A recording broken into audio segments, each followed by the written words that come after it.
Okay, so we're going to talk about some really important concepts such as self-efficacy, attribution theory, and growth mindset, and how it fits into the feedback process. We'll actually begin by looking at academic resilience. So resilience is the ability to bounce back after something negative happens.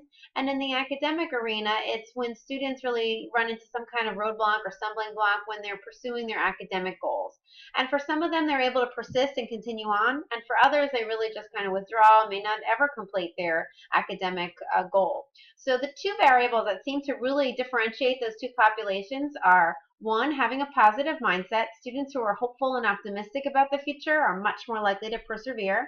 And the second one is having a strong support system. So it's really important for you as the faculty member to fully understand the role that resilience plays so that you can help students develop this more positive mindset as well as strengthen their support system.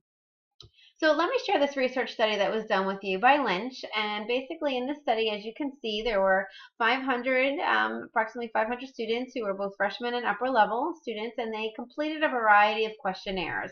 And they basically wanted to know which of the variables were going to matter most in terms of semester grades. So for a second here, you can go ahead and just think about this to yourself. What variable do you think was most connected to grades? Memory technique, self-efficacy, help seeking?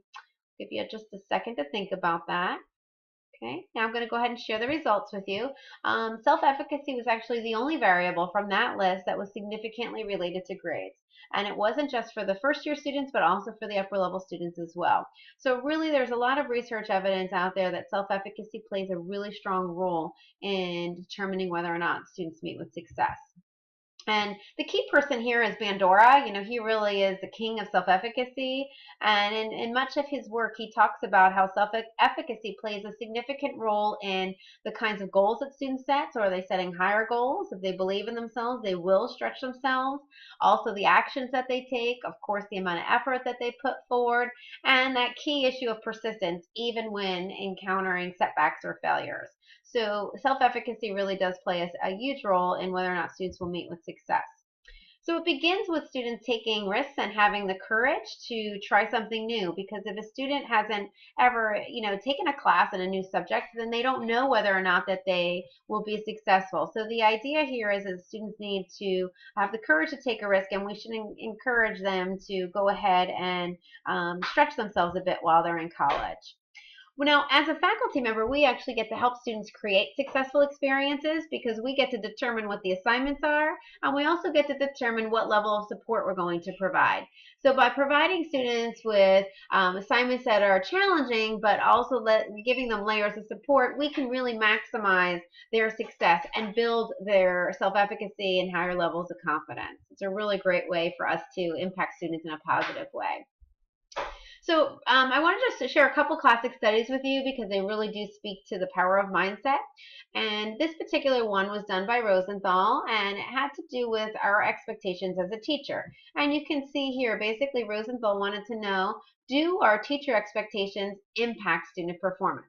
So we know that self-efficacy does. Do students' beliefs impact their performance? Absolutely. We just discussed that in terms of Bandura. But Rosenthal was asking not about the student, but about the teacher. So let's take a look at this classic study by Rosenthal and Jacobson back in 1968. Basically what they did was they randomly assigned students to have IQ scores. So all the students in this elementary school took IQ tests. They were real IQ tests, but the real scores were put aside, and instead teachers were given rosters with fake IQ scores. And the fake IQ scores were either indicating smart or not smart levels of IQ. Clearly this was an unethical study that would never be done in today's world, but back then we didn't have strong ethic committees as we do now, and it is pretty interesting to hear the results.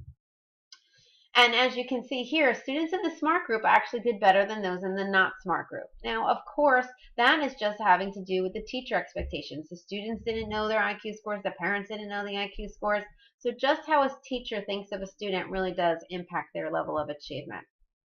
So here's the key finding again, just highlighting it for you. Teacher expectations really do matter.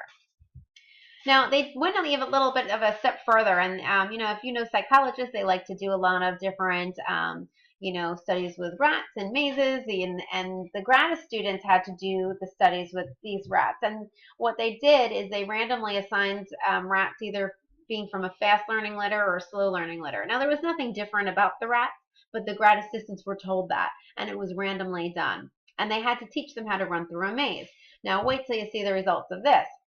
As you can see, not only did they master the maze more quickly, but they also had what's called the halo effect when other positive things were thought about those students as well. Actually, rats, I'm sorry. And I don't know how you would say rats attractive or likable or smarter, but they certainly were, pictured this way more so if they were from the fast learning litter than the slow learning litter, even though there was really nothing different about them. So again, our expectations impact not just the performance of real life people, but also rats, apparently. Now we're going to shift gears for a minute. We're going to talk about attribution theory. And attribution theory is all about what do you attribute your successes and your failures to? So what's the cause of that successful experience or failure experience? Well, Mueller and Dweck did a really fascinating study that looked at this, and I want to share it with you now. So what they did is, you can see here, the first puzzle was a moderate difficulty puzzle. So they actually looked at upper elementary school students, and they asked them to complete a puzzle. That was doable. It was challenging but doable, and they all met with success. So they were all provided feedback, and I'll share with you that feedback in just a moment. And after that feedback, they were then asked to do a puzzle that was very challenging. This was designed to set up a failure experience for them. And then they were asked to do another moderate difficulty puzzle, just like the one that they did in the beginning. So this one, really in theory could have been a very successful experience for them. So, I guess I missed one slide there. So I'll just tell you about the feedback. So the feedback was, it was a random assignment. So it was an experimental study where students were randomly assigned to receive one of 3 different types of feedback. One type of feedback was they were told, wow, you did really well. You must be really smart. The other group was told, wow, you did really well. You must have worked really hard. And the last group was told, wow, you did really well, period. They were obviously the control group. So there was no indication as to why. So as you can see, the different feedback helped them either think about their success being attributed to something such as smartness or something such as hard work. Now let's take a look at the results of the study. So as you can see here, let's take a look at this red line here, because this is the group that did the best on the moderate puzzle. So basically what they were comparing was this moderate puzzle to this moderate puzzle here. So let's go here and take a peek at the results.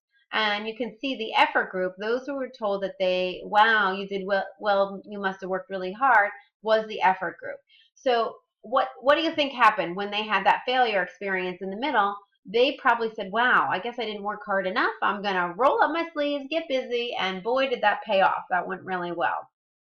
Now let's take a look at the green line here. This is our control group.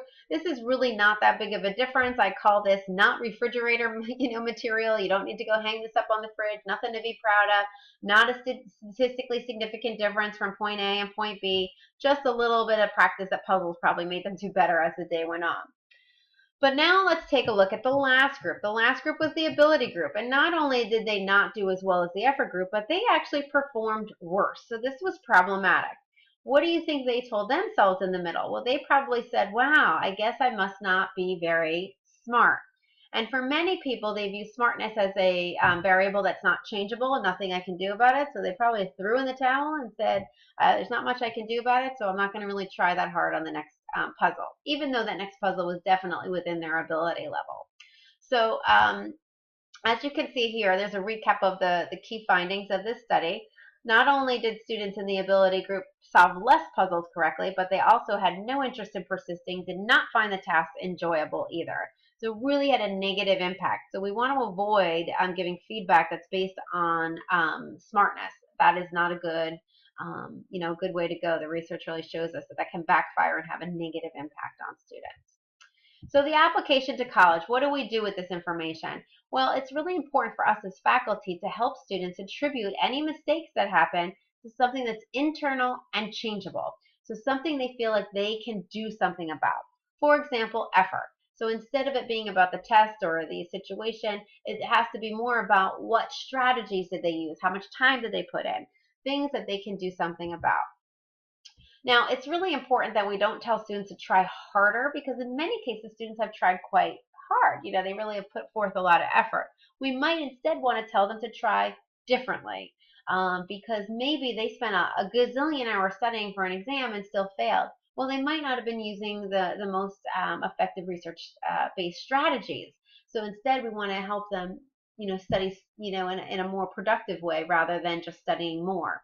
So it can be really off-putting to students who have tried quite hard to be told to try harder. So we want to avoid that. Now, this study by Perry really speaks to how important attribution training can be. So this training is just an hour long he did, and he compared students who had the training to students who didn't have the training. And basically, they're learning about the things that we're learning about right now. Here's an overview of the training. You can see here in the middle column, they had a 10-minute video on it.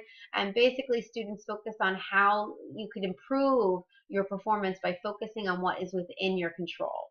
So they had to think about success and failure experiences. They had to get the training, and at the end, they had a test and a discussion, and also had a handout from the training. And here are some pretty amazing results. So you can see here that test scores increased by 12% and course grades were a whole letter grade higher. And the only difference between these two groups was whether or not they had that 1 hour training. So that's pretty significant finding and really speaks to the power of attribution theory and how we need to take that into consideration as we're providing feedback to students. So another key issue here is that students really need to understand that intelligence is malleable. For a long time, we felt like you're just kind of born with, whatever IQ you have, and that's all there is to it. But really, the research is showing that's not actually true. We can push ourselves and really strengthen our intelligence. And if we teach students about incremental intelligence, about how you can grow and intelligence is malleable, we have evidence here from this study that that can really lead to positive outcomes. So here's a quick overview of this particular study. You can see there were over 200 community college students in it, and either they had to read an article on incremental theory of intelligence, which is all about how intelligence is malleable and changeable and is not fixed and set in stone. So it's a growth mindset. Or they just read an article about the brain that had no mention of the growth mindset component. And as you can see here, they had to write a mentoring letter based on the article that they read. Well, students who were in the incremental group had much lower withdrawal rates than those in the control group. So they were much more likely to stay in school and to not drop out of school because of this very small intervention. Really amazing stuff. So a related concept is called learned optimism, and Seligman is a very big name in this area. And basically what Seligman says is that we can learn to be optimistic. Some of us are more naturally glass half full kind of folks, and others can really work at it to become more glass half full. And when you do, there's a lot of positive outcomes, not just in terms of academic achievement, but your overall health and well-being as well. So really powerful to help students develop this learned optimism approach. All right, so I'm going to thank you for working hard today. I hope you get that, the Dweck connection there. And we will continue to talk online. Take care.